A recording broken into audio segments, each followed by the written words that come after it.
14 na kabanata. Isang araw ng pamamahinga, si Jesus ay inanyayahang kumain sa bahay ng isang pinuno ng mga Pariseo at binabantayan nilang mabuti ang kanyang mga kilos. Lumapit kay Jesus ang isang taong minamanas, kaya tinanong niya ang mga Pariseo at ang mga dalubhasa sa kautusan. Naaayon ba sa kautusan ang magpagaling sa araw ng pamamahinga o hindi? Ngunit hindi sila umimik, kaya't hinawakan ni Jesus ang may sakit. Pinagaling ito at saka pinauwi. Pagkatapos, sinabi niya sa kanila, Kung kayo'y may anak o bakang nahulog sa balon, hindi ba ninyo ito iaahon agad kahit araw ng pamamahinga? at hindi sila nakasagot sa tanong na ito.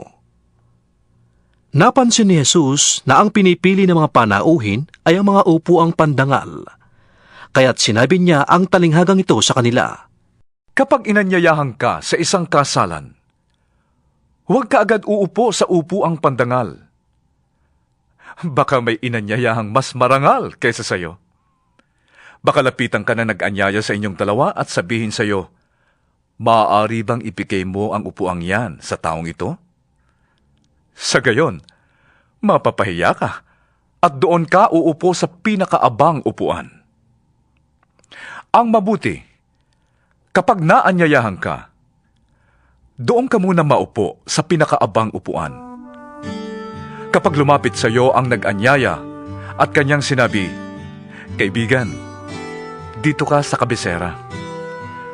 Magtatamo ka ng malaking karangalan sa harap ng lahat ng mga panauhin. Sapagkat ang nagpapakataas ay ibababa at ang nagpapakababa ay itataas. Sinabi naman ni Jesus sa nag-anyaya sa kanya, Kapag naghahanda ka ng isang salo-salo, huwag ang iyong mga kaibigan, mga kapatid, mga kamag-anak o mayayamang kapitbahay ang aanyayahan mo. Sapagkat aanyayahan ka rin nila. At sa gayon, magagantihan ka na.